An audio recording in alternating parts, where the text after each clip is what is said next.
Hello welcome back to our channel. ഇന്ന് നമ്മൾ പഠിക്കാനായിട്ട് പോകുന്നത് കോസ്റ്റ് അക്കൗണ്ടിങ്ങിലെ കോൺട്രാക്ട് കോസ്റ്റിംഗ് എന്ന് പറഞ്ഞ ചാപ്റ്ററിനെ ബേസ് ചെയ്തിട്ടാണ്. ഈ ഒരു ചാപ്റ്റർ നമ്മൾ 2 പാർട്സ് ആയിട്ടാണ് ചെയ്യുന്നത്. സോ ഇന്നത്തെ ഈ ക്ലാസ്സിൽ നമ്മൾ പഠിക്കാനായിട്ട് പോകുന്നത് കോൺട്രാക്ട് കോസ്റ്റിംഗിലെ എക്സാം ഓറിയൻറ്റഡ് ആയിട്ടുള്ള ഇമ്പോർട്ടൻറ്റ് തിയറീസ്, ദെൻ ഫോർമുലാസും, പിന്നെ ലാസ്റ്റ് വന്നിട്ട് കോൺട്രാക്ട് അക്കൗണ്ടിൻ്റെ ഒരു കറക്റ്റ് ഒരു ഫോർമാറ്റ് ഓർ പെർഫോമയാണ് നോക്കാനായിട്ട് പോകുന്നത്. അപ്പോൾ തിയറീസ് ഞാൻ വളരെ ഷോർട്ടായിട്ടും പിന്നെ കോൺസെപ്റ്റ് ക്ലിയർ ആവുന്ന രീതിയിലാണ് ഇൻക്ലൂഡ് ചെയ്തിട്ടുള്ളത്. സോ വീഡിയോ സ്റ്റാർട്ട് ചെയ്യുന്നതിന് മുമ്പ് അക്കൗണ്ടിങ് ബേസ്ഡ് ആയിട്ടുള്ള സബ്ജക്ട്സിൻ്റെ ഓൺലൈൻ ക്ലാസ്സസ് പ്രൊവൈഡ് ചെയ്യുന്ന ചാനലാണ് നമ്മുടേത്. അപ്പോൾ ആദ്യമായിട്ട് കാണുന്നവരുണ്ടെന്നുണ്ടെങ്കിൽ വേഗം തന്നെ സബ്സ്ക്രൈബ് ചെയ്യുക. നിങ്ങൾക്ക് ഇഷ്ടമാണെന്നുണ്ടെങ്കിൽ യൂസ്ഫുൾ ആയിട്ട് തോന്നുകയാണെന്നുണ്ടെങ്കിൽ മാക്സിമം നിങ്ങളുടെ ഫ്രണ്ട്സിനൊക്കെ ഷെയർ ചെയ്ത് കൊടുക്കുക. ഓക്കെ, സോ നമുക്ക് ക്ലാസ് സ്റ്റാർട്ട് ചെയ്യാം. Contract costing. കോൺട്രാക്ട് കോസ്റ്റിങ്ങിനെ പറ്റി പറയുന്നതിന് മുമ്പ് കോൺട്രാക്ട് എന്താണെന്ന് നമുക്ക് നോക്കാം. കോൺട്രാക്ട് എന്ന വേർഡ് നമുക്ക് എല്ലാവർക്കും ഫെമിലിയർ ആയിട്ടുള്ളൊരു വേർഡാണ്. കോൺട്രാക്ട് എന്ന് കേൾക്കുമ്പോൾ നമുക്ക് പെട്ടെന്ന് മനസ്സിൽ വരുന്നത് എന്താ? 2 പേര് തമ്മിലുള്ളൊരു എഗ്രിമെൻറ്റ്. എന്തെങ്കിലും കാര്യത്തിന് വേണ്ടിയിട്ട് 2 പേര് തമ്മിലുള്ള ഒരു എഗ്രിമെൻറ്റിനെയാണ് കോൺട്രാക്ട് എന്ന് പറയുന്നത്. ഓക്കെ, അപ്പോൾ കോൺട്രാക്ട് കോസ്റ്റിംഗ് എന്താണ്? അതിനെ ഇവിടെ ഡിഫൈൻ ചെയ്തിട്ടുണ്ട്. ICMA London defines contract costing. എന്താണ് നോക്കാം. That form of specific order costing which applies where workers undertaken at customers special requirements and each order is of long duration. Contract costing എന്ന് പറയുന്നത് കസ്റ്റമേഴ്സിൻ്റെ special requirements അല്ലെങ്കിൽ special order പ്രകാരം ഒരു work ഏറ്റെടുത്ത് നടത്തി കൊടുക്കുക, അത് ചെയ്യുക, ഒരു വർക്ക് അത് ചെയ്തു കൊടുക്കുക. പക്ഷേ ആ വർക്ക് ലോങ് ഡ്യൂറേഷൻ ആയിരിക്കും. 1, 2, 3 വർഷം നീണ്ടു നിൽക്കുന്ന വർക്കായിരിക്കും ഏറ്റെടുക്കുന്നുണ്ടായിരിക്കുക ഈ കോൺട്രാക്ട് കോസ്റ്റിങ്ങിൽ. ഇങ്ങനെയുള്ള ഒരു വർക്കിൽ അപ്ലൈ ചെയ്യുന്ന ഒരു സ്പെസിഫിക് ഓർഡർ കോസ്റ്റിംഗ് ആണ് കോൺട്രാക്ട് കോസ്റ്റിംഗ് എന്ന് പറയുന്നത്. പിന്നെ ജോബ് കോസ്റ്റിംഗ് ഉണ്ട്, അതായത് അതും സ്പെസിഫിക് ഓർഡർ കോസ്റ്റിംഗ് തന്നെയാണ്. പക്ഷേ ഈ കോൺട്രാക്ട് കോസ്റ്റിങ്ങും ജോബ് കോസ്റ്റിംഗ് തമ്മിലുള്ള വ്യത്യാസം വന്നിട്ട് ജോബ് കോസ്റ്റിംഗ് ഷോർട്ട് ഡ്യൂറേഷൻ ആണ്. ഷോർട്ട് ടേം ആയിട്ടാണ് അവർ ഒരു കാര്യം ഏറ്റെടുത്ത് ചെയ്തു കൊടുക്കുന്നത്. ഓക്കെ, പക്ഷേ ഈ കോൺട്രാക്ട് കോസ്റ്റിങ്ങിൽ ലോങ് ഡ്യൂറേഷൻ, ലോങ് ടേമിലേക്കാണ് ഒരു കാര്യം ഏറ്റെടുത്ത് നടത്തി കൊടുക്കുന്നത്. അതായത് ഇപ്പോൾ എക്സാമ്പിൾ പറയുകയാണെന്നുണ്ടെങ്കിൽ ഒരു ബിൽഡിങ്ങിൻ്റെ കൺസ്ട്രക്ഷൻ ആണെന്ന് വിചാരിക്കാം. അപ്പോൾ ഒരു ബിൽഡിംഗ് കൺസ്ട്രക്ഷൻ നടക്കാനായിട്ട് 1, 2 വർഷങ്ങൾ കഴിയും ആ ബിൽഡിങ് കംപ്ലീറ്റ് ആയിട്ട് അതിൻ്റെ കൺസ്ട്രക്ഷൻ പൂർത്തിയാവാനായിട്ട്. അപ്പോൾ അങ്ങനെയുള്ള വർക്കായിരിക്കും കോൺട്രാക്റ്റ് ആയിട്ട് ഏറ്റെടുക്കുന്നുണ്ടായിരിക്കുക. അപ്പോൾ അങ്ങനെ കോൺട്രാക്റ്റ് ഏറ്റെടുക്കുന്നവർ അപ്ലൈ ചെയ്യുന്ന കോസ്റ്റിംഗ് മെത്തേഡാണ് കോൺട്രാക്ട് കോസ്റ്റിംഗ്. ക്ലിയർ? ഇനി നെക്സ്റ്റ് കോൺട്രാക്ട് കോസ്റ്റിങ്ങിനെ ബേസ് ചെയ്തിട്ട് തന്നെ അതിൻ്റെ കുറച്ച് ഫീച്ചേഴ്സും കാര്യങ്ങളാണ് പറയുന്നത്. അപ്പോൾ ഇതും നന്നായിട്ട് മനസ്സിലാക്കി വെച്ച് കഴിഞ്ഞാൽ കോൺട്രാക്ട് കോസ്റ്റിങ്ങിനെ ബേസ് ചെയ്തിട്ട് ക്വസ്റ്റ്യൻസ് നമുക്ക് സിമ്പിളായിട്ട് ആൻസർ ചെയ്യാനായിട്ട് പറ്റും. അപ്പോൾ വളരെ ഷോർട്ടായിട്ട് നമുക്ക് മനസ്സിലാക്കാം. കോൺട്രാക്ട് കോസ്റ്റിങ്ങിനെ ടെർമിനൽ കോസ്റ്റിംഗ് എന്നും കൂടി പറയും. എന്തുകൊണ്ടാണ് ടെർമിനൽ കോസ്റ്റിംഗ് എന്ന് പറയുന്നത്? ഒരു കോൺട്രാക്റ്റ് ഏറ്റെടുത്ത് ആ കോൺട്രാക്റ്റ് കംപ്ലീറ്റ് ചെയ്ത് കഴിഞ്ഞു കഴിഞ്ഞാൽ ഓട്ടോമാറ്റിക്കലി കോൺട്രാക്റ്റ് അക്കൗണ്ടും അവിടെ ക്ലോസ് ആവും. കോൺട്രാക്ട് കോസ്റ്റിംഗിൽ എന്തായാലും കോൺട്രാക്റ്റ് അക്കൗണ്ട് നമ്മൾ പ്രിപ്പയർ ചെയ്യണം, എന്നാലാണ് അതിലുണ്ടാവുന്ന പ്രോഫിറ്റ് ഓർ ലോസ് നമുക്ക് അസർട്ടൈൻ ചെയ്യാനായിട്ട് സാധിക്കുള്ളൂ.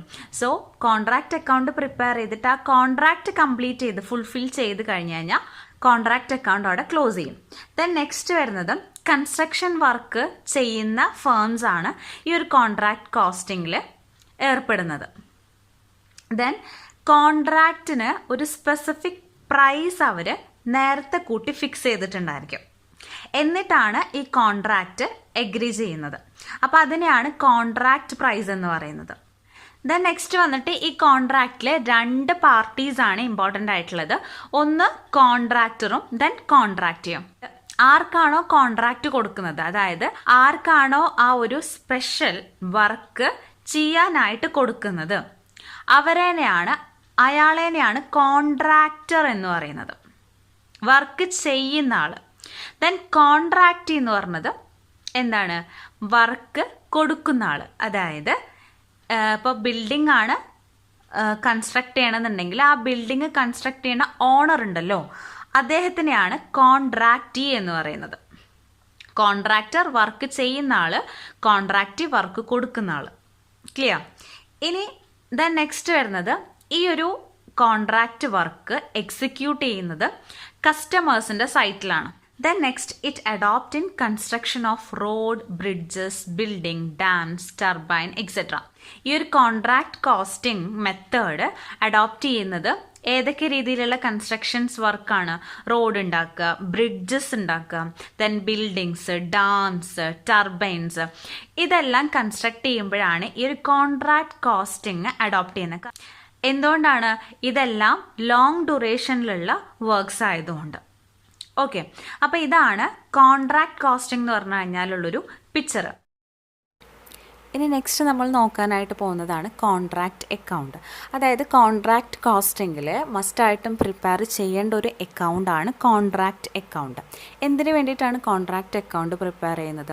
ആ ഒരു പർട്ടിക്കുലർ കോൺട്രാക്ടർക്ക് ആ ഒരു കോൺട്രാക്റ്റിൽ വന്നിരിക്കുന്ന കോസ്റ്റ് അസൈൻ ചെയ്യാനും, അതേപോലെ തന്നെ ആ ഒരു കോൺട്രാക്റ്റിൽ പ്രോഫിറ്റ് ആണോ അതോ ലോസ് ആണോ ആ കോൺട്രാക്ടർ ഇൻകർ ചെയ്തിട്ടുള്ളതെന്ന് മനസ്സിലാക്കാൻ വേണ്ടിയിട്ടാണ് കോൺട്രാക്റ്റ് അക്കൗണ്ട് പ്രിപ്പയർ ചെയ്യേണ്ടത്.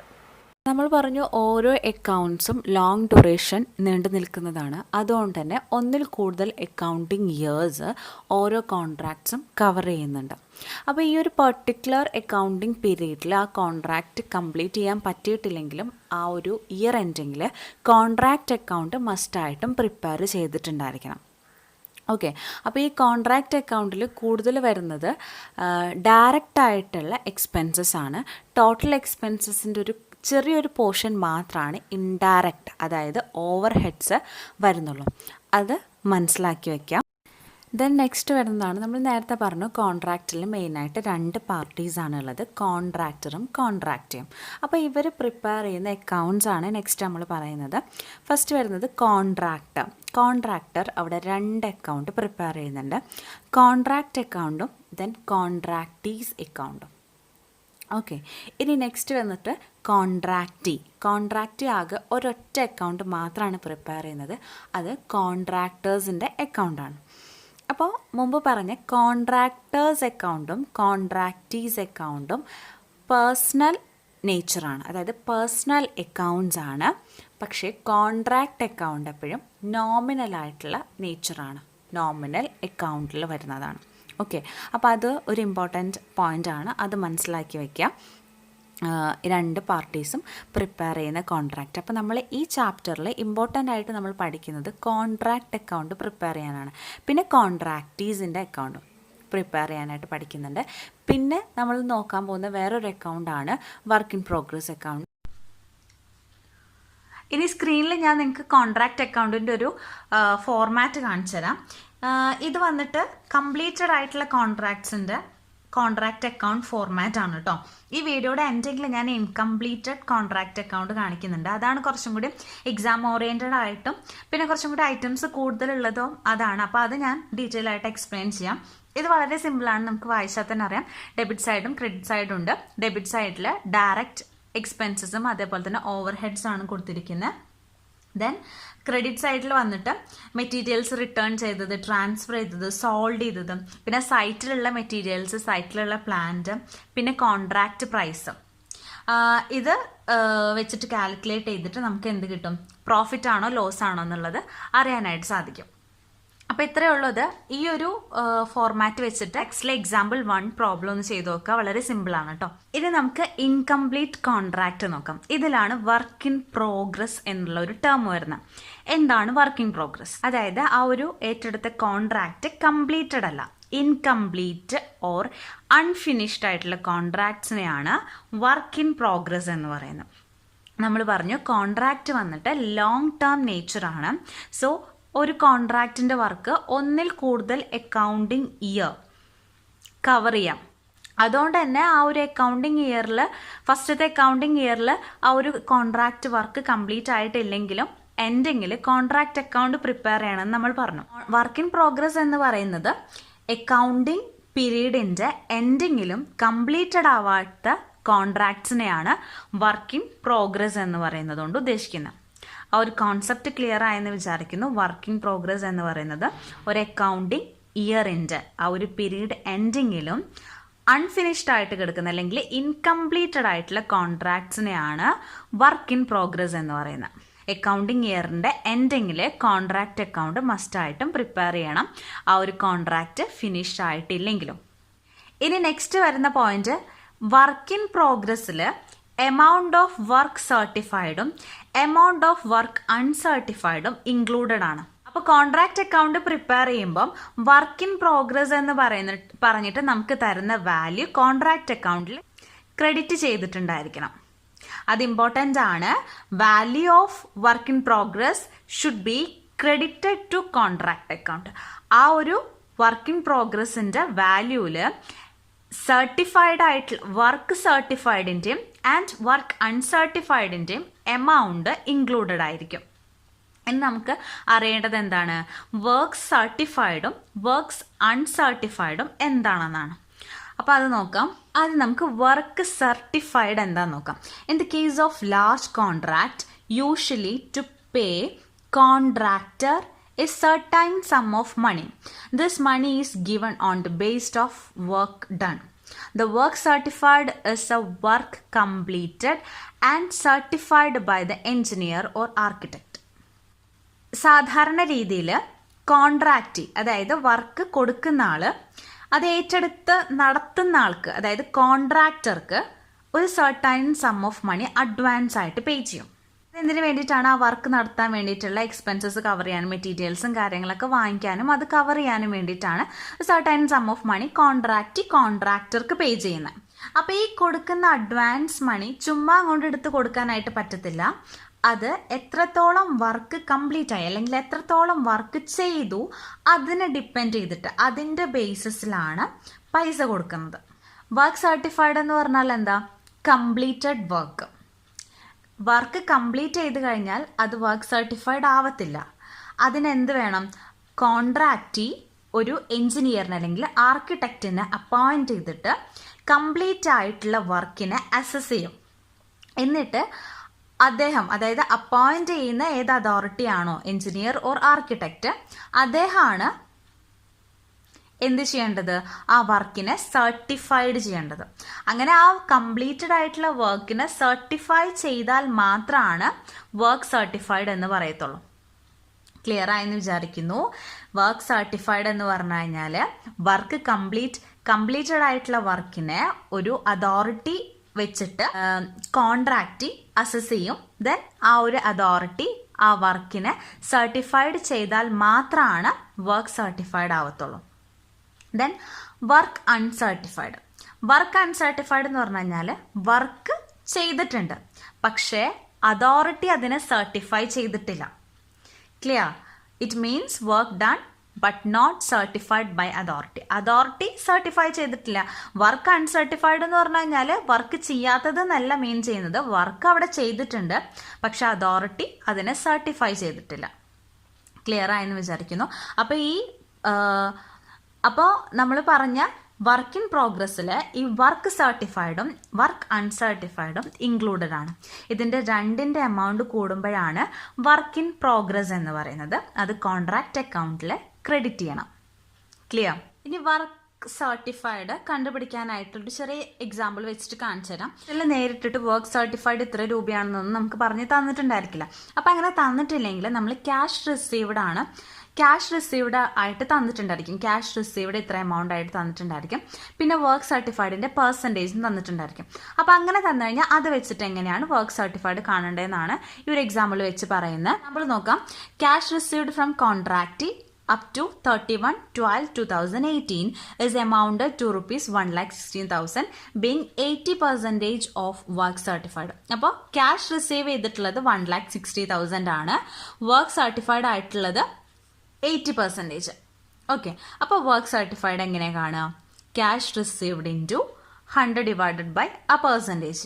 ക്യാഷ് റിസീവ് ചെയ്തിട്ടുള്ളത് 1,60,000 into 100 divided by 18 2 lakh. 2 lakh ആണ് ഈ ഒരു എക്സാമ്പിൾ വെച്ചിട്ട് നമ്മൾ വർക്ക് സർട്ടിഫൈഡ് കണ്ടുപിടിക്കുന്നത്. ഇനി നെക്സ്റ്റ് വരുന്ന ഒരു ഇമ്പോർട്ടൻറ്റ് ടേം ആണ് റിറ്റൻഷൻ മണി. എന്താണ് ഈ റിറ്റൻഷൻ മണി? അതായത് കോൺട്രാക്ടർക്ക് കൊടുക്കേണ്ട എമൗണ്ട് ആണ് കോൺട്രാക്ട് പ്രൈസ് എന്ന് പറയുന്നത്. അപ്പോൾ ഈ കോൺട്രാക്ട് പ്രൈസ് കംപ്ലീറ്റ് ആയിട്ട് കോൺട്രാക്ടർക്ക് കൊടുക്കില്ല. വർക്ക് കംപ്ലീറ്റ് ആയി കഴിഞ്ഞു കഴിഞ്ഞാൽ, കോൺട്രാക്റ്റ് അവിടെ ഫിനിഷ് ആയി കഴിഞ്ഞാലും കുറച്ച് എമൗണ്ട് അവിടെ എന്ത് ചെയ്യും, മാറ്റിവെക്കും. അതെന്തിനു വേണ്ടിയിട്ടാണ്? ഒരു സേഫ്റ്റി, അല്ലെങ്കിൽ ആ കോൺട്രാക്റ്റിക്ക് ഒരു പ്രൊട്ടക്ഷൻ എന്ന രീതിയിൽ കുറച്ച് എമൗണ്ട് മാറ്റിവെക്കും. അതിനെയാണ് റിറ്റൻഷൻ മണി എന്ന് പറയുന്നത്. അപ്പോൾ ഇത് പേ ചെയ്യുന്നത് കോൺട്രാക്റ്റ് കഴിഞ്ഞ് കുറച്ച് സമയം കഴിഞ്ഞിട്ടാണ് പേ ചെയ്യുന്നത്. കാരണം എന്തിനാണ്? ഈ കോൺട്രാക്ടർ എന്തെങ്കിലും ആ വർക്കിൽ ഡിഫോൾട്ട് എന്തെങ്കിലും വരുത്തിയിട്ടുണ്ടോ, ഫ്രോഡ് എന്തെങ്കിലും ചെയ്തിട്ടുണ്ടോ എന്നെല്ലാം കറക്റ്റ് നോക്കി മനസ്സിലാക്കി ക്ലിയർ ചെയ്തിട്ട് ഒരു പ്രശ്നവും ഇല്ല എന്നുണ്ടെങ്കിലാണ് ഈ മാറ്റിവെച്ച എമൗണ്ട് കൊടുക്കത്തുള്ളൂ. ഈ ഒരു എമൗണ്ട് വന്നിട്ട് കോൺട്രാക്ട് പ്രൈസിൻ്റെ ഒരു പോർഷൻ ആയിരിക്കും മാറ്റിവെച്ചിട്ടുണ്ടായിരിക്കുക. അത് കോൺട്രാക്റ്റിക്ക് ഒരു പ്രൊട്ടക്ഷന് വേണ്ടിയിട്ട്. അതിനെയാണ് റിറ്റൻഷൻ മണി എന്ന് പറയുന്നത്. നെക്സ്റ്റ് നോക്കാൻ പോകുന്ന ഭാഗമാണ് പ്രോഫിറ്റ് ഓൺ ഇൻകംപ്ലീറ്റ് കോൺട്രാക്ട്. ഈ ഒരു ഭാഗത്താണ് നോഷണൽ പ്രോഫിറ്റ് എന്നുള്ള ഭാഗം വരുന്നത്. എന്താണ് നോഷണൽ പ്രോഫിറ്റ് നോക്കാം. അതിനു മുമ്പ് നമ്മൾ പറഞ്ഞു റിറ്റൻഷൻ മണി എന്ന് പറഞ്ഞത് കോൺട്രാക്ട് പ്രൈസിൽ നിന്ന് കുറച്ച് ഭാഗം മാറ്റി വെച്ചിട്ട് വർക്കൊക്കെ കംപ്ലീറ്റ് ചെയ്ത് കഴിഞ്ഞാലാണ് കൊടുക്കാമെന്ന് പറഞ്ഞു. അപ്പം അങ്ങനെ ഈ ഒരു റിറ്റൻഷൻ മണി, കുറച്ച് മണി റീറ്റെയിൻ ചെയ്യുന്നത് കൊണ്ട് തന്നെ നമ്മൾ ഈ കോൺട്രാക്ട് അക്കൗണ്ട് പ്രിപ്പയർ ചെയ്യുമ്പോൾ ആക്ച്വൽ ആയിട്ടുള്ള പ്രോഫിറ്റ് അല്ലെങ്കിൽ ലോസ് എത്രത്തോളം ഉണ്ട് എന്നുള്ളത് കണ്ടുപിടിക്കാനായിട്ട് അത്ര പോസിബിൾ അല്ല. കാരണം കംപ്ലീറ്റ് ആയിട്ടുള്ള പൈസ ഒക്കെ സെറ്റിൽ ചെയ്ത് കഴിഞ്ഞാലാണ് നമുക്ക് എത്രത്തോളമാണ് ആ ഒരു കോൺട്രാക്റ്റിൽ നമ്മുടെ പ്രോഫിറ്റ് വന്നിരിക്കുന്നത് എന്നുള്ളത് നമുക്ക് കണ്ടെത്താനായിട്ട് പറ്റത്തുള്ളൂ. ഈ ഒരു കേസിൽ ഇൻകംപ്ലീറ്റ് കോൺട്രാക്റ്റിന്റെ പ്രോഫിറ്റിനെയാണ് നോഷണൽ പ്രോഫിറ്റ് എന്ന് പറയുന്നത്. ഇതൊരിക്കലും ആക്ച്വൽ പ്രോഫിറ്റ് അല്ല, ഇൻകംപ്ലീറ്റ് കോൺട്രാക്റ്റിൽ നിന്നും കണ്ടെത്തുന്ന അല്ലെങ്കിൽ അതിൽ നിന്നും കിട്ടുന്ന പ്രോഫിറ്റാണ് ഈ നോഷണൽ പ്രോഫിറ്റ് എന്ന് പറയുന്നത്. വന്നിട്ട് നമ്മുടെ ഈ കോൺട്രാക്റ്റ് ലോങ് ടേം ആണ്. അപ്പോൾ ഓരോ അക്കൗണ്ടിങ് ഇയറിലും നമ്മൾ കോൺട്രാക്റ്റ് അക്കൗണ്ട് പ്രിപ്പയർ ചെയ്യുന്നു പറഞ്ഞു. അപ്പോൾ ഈ ഓരോ അക്കൗണ്ടിങ് ഇയറിലും പ്രിപ്പയർ ചെയ്യുന്നത് ഇൻകംപ്ലീറ്റ് ആയിട്ടുള്ള കോൺട്രാക്റ്റിന്റെ അക്കൗണ്ട് ആണ്. സോ അതിൽ നിന്ന് കിട്ടുന്ന പ്രോഫിറ്റ് എന്തായിരിക്കും? നോഷണൽ പ്രോഫിറ്റ് ആണ്. ഇനി നോഷണൽ പ്രോഫിറ്റിന്റെ ട്രീറ്റ്മെന്റ്സ് നമുക്ക് നോക്കാം. ഒരു 3 പ്രിൻസിപ്പിൾ ബേസ് ചെയ്തിട്ടാണ് നോഷണൽ പ്രോഫിറ്റ് ഏതൊക്കെ അക്കൗണ്ട്സിലോട്ടാണ് പോകുന്നത് എന്നുള്ളത് തീരുമാനിക്കുന്നത്. ഓക്കെ, അപ്പോൾ ഫസ്റ്റത്തെ നോക്കാം. If the contract is completed 1/4 or less than 1/4. അത് മീൻ ചെയ്യുന്നത് എന്താണ്? ജസ്റ്റ് വർക്ക് സ്റ്റാർട്ടായിട്ടേ ഉള്ളൂ, കാൽ ഭാഗമാണ് ആ ഒരു കോൺട്രാക്റ്റ് കംപ്ലീറ്റ് ആയിട്ടുള്ളൂ എന്നുണ്ടെങ്കിൽ ഈ നോഷണൽ പ്രോഫിറ്റ് ആയിട്ട് കിട്ടുന്ന ഫുൾ എമൗണ്ട് നമ്മൾ എന്ത് ചെയ്യും? വർക്ക് ഇൻ പ്രോഗ്രസ് അക്കൗണ്ടിലോട്ട് റിസർവ് ആയിട്ട് അവിടെ ക്രെഡിറ്റ് ചെയ്യും. ക്രെഡിറ്റ് സൈഡിലോട്ട് റിസർവ് ആയിട്ട് വർക്ക് ഇൻ പ്രോഗ്രസ് അക്കൗണ്ടിൽ കേട്ടോ. ഇത് കറക്റ്റ്, ഇത് മനസ്സിലാക്കേണ്ടതാണ്, ഇമ്പോർട്ടൻ്റ് ആണ്. ഇത് മനസ്സിലാക്കി കഴിഞ്ഞാലാണ് നമുക്ക് പ്രോബ്ലം കറക്റ്റായിട്ട് ചെയ്യാനായിട്ട് പറ്റുള്ളൂ. Okay, then profit and loss അക്കൗണ്ടിൽ ഒന്നെടുക്കില്ല, full amount work in progress അക്കൗണ്ടിലോട്ട് റിസർവ് ആയിട്ട് ക്രെഡിറ്റ് സൈഡിലോട്ട് ട്രാൻസ്ഫർ ചെയ്യും. രണ്ടാമത്തെ കേസ് വന്നിട്ട് if the contract is completed more than 1/4 but less than 1/2. കാൽ ഭാഗത്തിനേക്കാളും കൂടുതൽ കംപ്ലീറ്റ് ആയിട്ടുണ്ട്, പക്ഷെ പകുതിനേക്കാളും കുറവാണ്. ആ ഒരു കേസിലാണെന്നുണ്ടെങ്കിൽ 1/3 ഓഫ് നോഷണൽ പ്രോഫിറ്റ് ആണ് പ്രോഫിറ്റ് ആൻഡ് ലോസ് അക്കൗണ്ടിലോട്ട് ക്രെഡിറ്റ് സൈഡിൽ നമ്മൾ എടുക്കേണ്ടത്. ബാക്കിയുള്ള ബാലൻസ്, അതായത് ടോട്ടൽ നോഷണൽ പ്രോഫിറ്റിൽ നിന്നും 1/3 പോയിട്ട് 1/3 P&L അക്കൗണ്ടിലോട്ട് പോയി ബാക്കിയുള്ള ബാലൻസ് നമ്മൾ എന്ത് ചെയ്യും? വർക്ക് ഇൻ പ്രോഗ്രസ് അക്കൗണ്ടിലോട്ട് റിസർവ് ആയിട്ട്, അതായത് ക്രെഡിറ്റ് സൈഡിലോട്ട് നമ്മൾ എടുക്കുന്നുണ്ട്. ഇതാണ് ഈ ഒരു കേസിൽ വരുന്നത്. അപ്പം നമുക്ക് കിട്ടിയിരിക്കുന്ന നോഷണൽ പ്രോഫിറ്റിൻ്റെ 1/3 കാണാൻ വേണ്ടിയിട്ടുള്ള ഫോർമുലയാണിത്. ഇമ്പോർട്ടൻ്റ് ആണ്. Notional profit into 1/3 into cash received divided by work certified. Cash received ക്വസ്റ്റനിൽ തന്നിട്ടുണ്ടായിരിക്കും, വർക്ക് സർട്ടിഫൈഡ് നമുക്ക് കണ്ടുപിടിക്കാം. അതായത് ക്യാഷ് റിസീവ്ഡും പിന്നെ വർക്ക് സർട്ടിഫൈഡിൻ്റെ പെർസെൻറ്റേജും വെച്ചിട്ട് നമുക്ക് കണ്ടുപിടിക്കാവുന്നുള്ളൂ.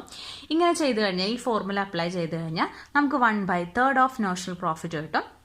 അതിൽ ആ ഒരു 1/3 ഭാഗം P&L അക്കൗണ്ടിൽ ക്രെഡിറ്റ് ചെയ്യുക. Then balanced portion work in progress അക്കൗണ്ടിലോട്ട് ക്രെഡിറ്റ് ചെയ്യുക റിസർവ് ആയിട്ട്.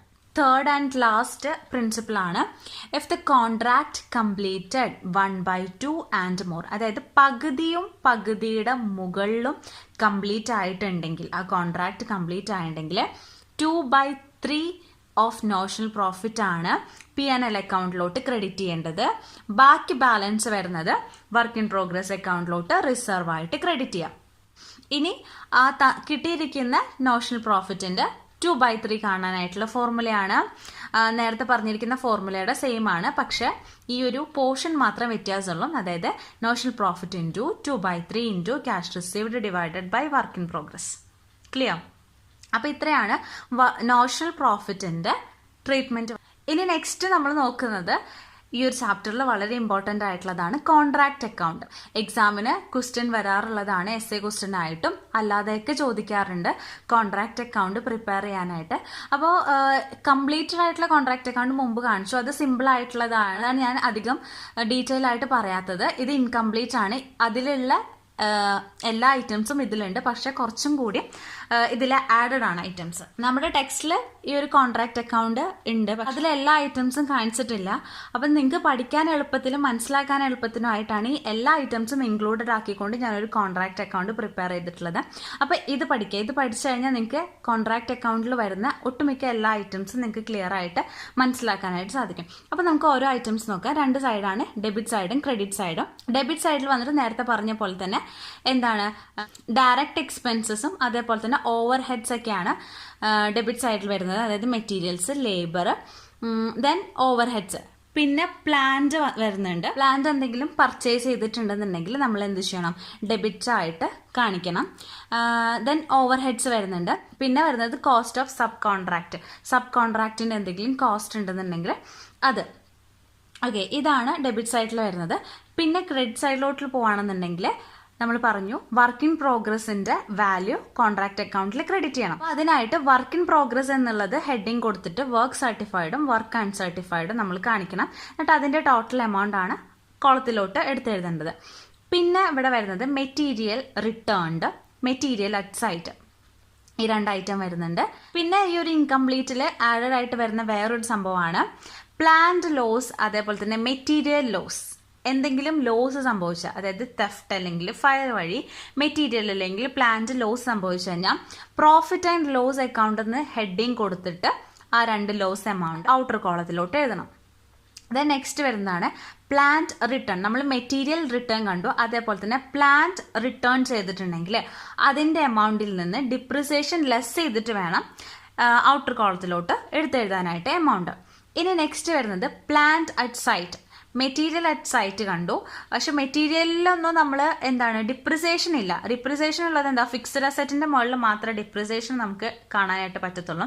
സോ പ്ലാന്റ് വന്നിട്ട് ഫിക്സ്ഡ് അസറ്റ് ആണ്. പ്ലാന്റ് അറ്റ് സൈറ്റിലും ഡിപ്രിസിയേഷൻ ലെസ് ചെയ്തിട്ട് വേണം എന്ത് ചെയ്യാനായിട്ട്? എമൗണ്ട് എടുത്തെഴുതാനായിട്ട്. പിന്നെ നെക്സ്റ്റ് വരുന്നതാണ് മെറ്റീരിയൽ സോൾഡ്. അതായത് നമ്മുടെ സൈറ്റിലോട്ട് കൊണ്ടുവന്നിട്ടുള്ള എന്തെങ്കിലും മെറ്റീരിയൽസ് നമ്മൾ സോൾഡ് ചെയ്തിട്ടുണ്ടെങ്കിൽ, കോൺട്രാക്ടർ സോൾഡ് ചെയ്തിട്ടുണ്ടെന്നുണ്ടെങ്കിൽ അതും കോൺട്രാക്ട് അക്കൗണ്ടിലെ ക്രെഡിറ്റ് സൈഡിലോട്ടാണ് എഴുതുന്നത്. അപ്പോൾ ഈ രണ്ട് സൈഡിലെ ഐറ്റംസ് കഴിഞ്ഞ് കഴിഞ്ഞാൽ ഈ രണ്ട് സൈഡും ബാലൻസ് ചെയ്യുക. അതായത് ഈ സൈഡ് ടോട്ടൽ ചെയ്തിട്ട് ഈ സൈഡായിട്ടുള്ള എമൗണ്ട്, ഈ സൈഡ് ടോട്ടൽ ചെയ്തിട്ട് ഈ സൈഡിൻ്റെ ടോട്ടൽ എമൗണ്ട് ആയിട്ട് ഡിഫറൻസ് കണ്ടു കഴിഞ്ഞാൽ നമുക്ക് പ്രോഫിറ്റ് കിട്ടും. അതാണ് നോഷണൽ പ്രോഫിറ്റ്. അതായത് എന്തുകൊണ്ടാണ്? ഇൻകംപ്ലീറ്റ് ആയി, കോൺട്രാക്ട് ഇൻകംപ്ലീറ്റ് ആണ്. സോ നോഷണൽ പ്രോഫിറ്റ് കിട്ടും. ഇവിടെയാണ് ബാലൻസിങ് ഫിഗർ ക്യാരി ഡൗൺ ചെയ്യുന്നത്. ദെൻ എന്ത് ചെയ്യണം? അത് ബ്രോഡ് ഡൗൺ ചെയ്യുക. നോഷണൽ പ്രോഫിറ്റ് ബാലൻസ് ക്ലോസ് ചെയ്തിട്ട് നോഷണൽ പ്രോഫിറ്റ് ബ്രോഡ് ഡൗൺ ചെയ്യുക. എന്നിട്ട് എന്ത് ചെയ്യണം? നമ്മൾ പറഞ്ഞു നോഷണൽ പ്രോഫിറ്റ് അതിന് ട്രീറ്റ്മെൻറ്റിൽ പറഞ്ഞു നോഷണൽ പ്രോഫിറ്റിൻ്റെ ഒരു ഭാഗം പ്രോഫിറ്റ് ആൻഡ് ലോസ് അക്കൗണ്ടിലോട്ടും മറ്റു ഭാഗം എന്ത് ചെയ്യണം? വർക്ക് ഇൻ പ്രോഗ്രസ് അക്കൗണ്ടിലോട്ടും ക്രെഡിറ്റ് ചെയ്യണമെന്ന് പറഞ്ഞു. അപ്പോൾ ആ രണ്ട് അക്കൗണ്ടിലും, പ്രോഫിറ്റ് ആൻഡ് ലോസ് അക്കൗണ്ടിലും വർക്ക് ഇൻ പ്രോഗ്രസ് അക്കൗണ്ടിലും ക്രെഡിറ്റ് ചെയ്യുന്നത് കോൺട്രാക്ട് അക്കൗണ്ടിൽ നമ്മൾ എന്ത് ചെയ്യണം? ആ എമൗണ്ട് ഡെബിറ്റ് ചെയ്യണം. ഓക്കെ, അപ്പോൾ to P and L account എന്ന് പറഞ്ഞിട്ട് പി ആൻഡ് എൽ അക്കൗണ്ടിലോട്ട് നോഷണൽ പ്രോഫിറ്റിൻ്റെ പോർഷൻ ട്രാൻസ്ഫർ ചെയ്യുന്ന എമൗണ്ട് ഇവിടെ എഴുതുക. ദെൻ എന്ത് ചെയ്യണം? ഈ നോഷണൽ പ്രോഫിറ്റ്, ടോട്ടൽ നോഷണൽ പ്രോഫിറ്റിൽ നിന്ന് പി ആൻഡ് എൽ അക്കൗണ്ടിലോട്ട് ട്രാൻസ്ഫർ ചെയ്യുന്ന ഭാഗം ലെസ് ചെയ്ത് കഴിഞ്ഞ് കഴിഞ്ഞാൽ നമുക്ക് എന്ത് കിട്ടും? വർക്ക് ഇൻ പ്രോഗ്രസ് അക്കൗണ്ടിലോട്ട് റിസർവ് ആയിട്ട് ട്രാൻസ്ഫർ ചെയ്യുന്ന ഭാഗം ബാലൻസിങ് ഫിഗറായിട്ട് കിട്ടും. ക്ലിയർ? ഇത് ഒരു വർഷത്തിന്, അതായത് ഒരു അക്കൗണ്ടിങ് പീരീഡിൻ്റെ, ഒരു അക്കൗണ്ടിങ് ഇയർ എൻഡിൽ ഇൻകംപ്ലീറ്റഡ് ആയിട്ടുള്ള നിൽക്കുന്ന കോൺട്രാക്ട് അക്കൗണ്ടിൻ്റെ ഫോർമാറ്റാണ്. ക്ലിയർ ആയെന്ന് വിചാരിക്കുന്നു. നിങ്ങൾ എന്ത് ചെയ്യണം? ഈ ഒരു കോൺട്രാക്ട് അക്കൗണ്ട് എഴുതിയെടുത്തിട്ട് പഠിക്കുക കേട്ടോ. ഇതിൽ ഐറ്റംസ് കംപ്ലീറ്റഡ് ആണ്. ഇത് ഫോളോ ചെയ്യാം. നമ്മുടെ ചാനലിൻ്റെ ഇൻസ്റ്റഗ്രാം പേജ് ഫോളോ ചെയ്യാത്തൊരു ഫോളോ ചെയ്യുക. അപ്പോൾ അതിൽ നമ്മൾ എടുത്തിരിക്കുന്ന വീഡിയോസിൻ്റെ നോട്ട്സ് അതിൽ പോസ്റ്റ് ചെയ്യുന്നുണ്ട്. പറഞ്ഞിരിക്കുന്ന ഐറ്റംസ് ഒക്കെ വെച്ചിട്ട് ഒരു കോൺട്രാക്റ്റ് അക്കൗണ്ട് പ്രിപ്പയർ ചെയ്യുന്നതാണ് നെക്സ്റ്റ് നമ്മൾ വീഡിയോയിൽ കാണാനായിട്ട് പോകുന്നത്. സോ വീഡിയോ ഇഷ്ടപ്പെട്ട് കഴിഞ്ഞാലും മനസ്സിലായി കഴിഞ്ഞാലും ലൈക്ക് ചെയ്യുക, ദെൻ ഫ്രണ്ട്സിന് എല്ലാവർക്കും ഷെയർ ചെയ്യുക, മാക്സിമം സപ്പോർട്ട് ചെയ്യുക, എല്ലാവരും സബ്സ്ക്രൈബ് ചെയ്യുക. നെക്സ്റ്റ് വീഡിയോ ആയിട്ട് കാണാം. താങ്ക്